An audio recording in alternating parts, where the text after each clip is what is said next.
مار نہیں پیار، یہ فارمولہ چند سال پہلے پاکستان میں انٹروڈیوس کروایا گیا اور ہر گلی محلے میں اس کا ڈھول بجایا گیا کہ بچوں کو اسکول میں پیار سے پڑھایا جائے۔ اب اس کے نتائج آنا شروع ہو گئے ہیں۔ نتائج آنے سے یاد آیا کہ جب لوگوں کو کہا گیا کہ ضیاء الحق افغانستان میں جہاد کے نام پر جو گھس رہا ہے یہ پاکستان کی فیتی فیتی کر دے گا، یعنی پاکستان کو بنیاد سے اکھیڑ دے گا، یہاں پر اس طرح کے مسائل جنم لیں گے کہ کسی سے سنبھالے نہیں جائیں گے۔ جنہوں نے لمبی لمبی داڑیاں رکھی ہوئی تھیں اور جو افغانستان میں گھس رہے تھے ضیاء الحق کے کہنے پر، وہ کہتے تھے یہ تو اسلام کی جنگ ہے اور ہم اس میں شامل ہونا چاہتے ہیں، یہ تو دیریے ہیں، یہ تو مذہب پر یقین ہی نہیں رکھتے۔ تو آج آپ دیکھ لیجئے پاکستان میں اس کے نتائج کیا ہیں کہ یہاں اینٹ سے اینٹ بج رہی ہے، یہاں ہر روز حملے ہوتے ہیں اور کوئی 85-90 ہزار پاکستانیوں نے اپنی جان قربان کر دی ہے صرف اس فضول حرکت پر جو افغانستان میں ہم نے لیٹ 70s اور ارلی 80s میں کی تھی۔ اسی طرح اسکولوں میں چند سال پہلے یہ کہا گیا کہ آپ بچوں کو پیار سے پڑھائیے، تو اب اس کے نتائج آنا شروع ہو گئے ہیں۔ پہلے زمانے میں یہ ہوتا تھا کہ بچہ اگر فیل ہو جاتا تو بچے سے والدین پوچھتے کہ بیٹا تم کیوں فیل ہوئے۔ آج کل زمانہ یہ ہو گیا کہ والدین جا کے اسکول کے اساتذہ سے پوچھتے ہیں کہ ہمارا بچہ کیوں فیل ہو گیا۔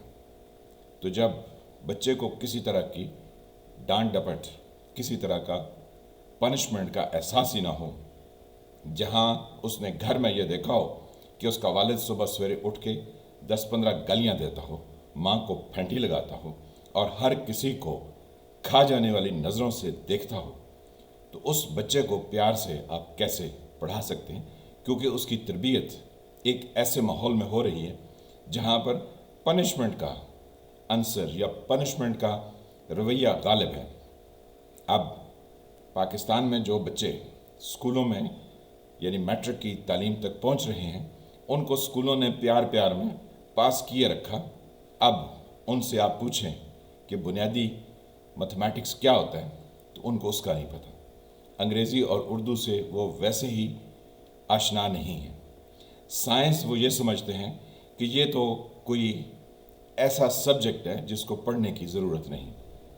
چند ایک فیملیز جن میں تعلیم ہے، جو چاہتے ہیں کہ ان کے بچے پڑھیں اور اپنی زندگی کو بہتر کریں یا حکمرانی میں اپنا تسلط قائم رکھیں، وہ بچے تو پڑھ رہے ہیں، لیکن جو 25 کروڑ میں سے 24 کروڑ اور 50 لاکھ ہیں، ان کی حالت یہی ہے کہ نہ تو انہیں کچھ آتا ہے، نہ ہی ان کے اندر زندگی کو سمجھنے کی صلاحیت ڈیولپ ہو رہی ہے۔ اب یہی بچے جب اگلے 15-20 سال میں معاشرے میں آزاد ہوں گے، ان کا والدین کا کنٹرول ان پر سے ختم ہو چکا ہوگا، تو پھر لا قانونیت نہیں بڑھے گی تو کیا ہوگا؟ پورا پاکستان کچے کا علاقہ ہوگا۔ یہاں ہم وہ کام کر رہے ہیں جس کی ہمیں ضرورت نہیں۔ آج کل ڈسکس کیا ہو رہا ہے؟ وہ نواز شریف نے کیا کر لیا اور آرمی چیف اور DGISI کا امریکہ کا دورہ۔ اس کی مثال ایسے ہی ہے جیسے وضو کرنے کے لیے پانی نہ ہو اور آپ دعویٰ کریں کہ ہم باغوں کی آبیاری کریں گے۔ ہمیں اپنے گھر کے مسائل پر توجہ دینے کی ضرورت ہے جس پر ہم توجہ نہیں دے پا رہے ہیں۔ پچھلے کوئی 30-35 سال میں ہم نے اپنی نگاہوں سے دیکھا ہے اس معاشرے کو تباہ و برباد ہوتے ہوئے۔ مزید تباہی اور بربادی ہمارے دیوار پر لکھی ہوئی ہے، لیکن ہم کیا ہیں؟ ہم اس روم جل رہا تھا اور نیرو بانسری بجا رہا تھا، ہم اس طرح کی قوم ہیں۔ قوم کے مسائل پر کسی کی کوئی توجہ نہیں۔ آنے والا وقت ایک بڑی تباہی اور ایک بڑی خرابی کا پیغام لا رہا ہے۔ اگر سوچ سکیں تو سوچیں۔ ہاں، ایک اور چیز یاد آئی کہ ہمارے پاکستانی کرتے یہ ہیں کہ اگر کوئی سنسیشنل قسم کی بات کریں تو اس کے اوپر پورا سوشل میڈیا تڑپ اٹھتا ہے، لیکن اگر کوئی ڈیولپمنٹ کی بات کریں تو کسی کے کان پر جوں تک نہیں رینگتی۔ بس یہی المیہ ہے، یہی نوعہ ہے، یہی کربلا ہے اور یہی کفار مکہ کے خلاف جنگ ہے، لیکن اس میں ثابت قدمی کی ضرورت ہے جو دور دور تک دکھائی نہیں دیتی۔ میں ہوں فیض ملک، آپ دیکھ رہے تھے ایس ٹی وی۔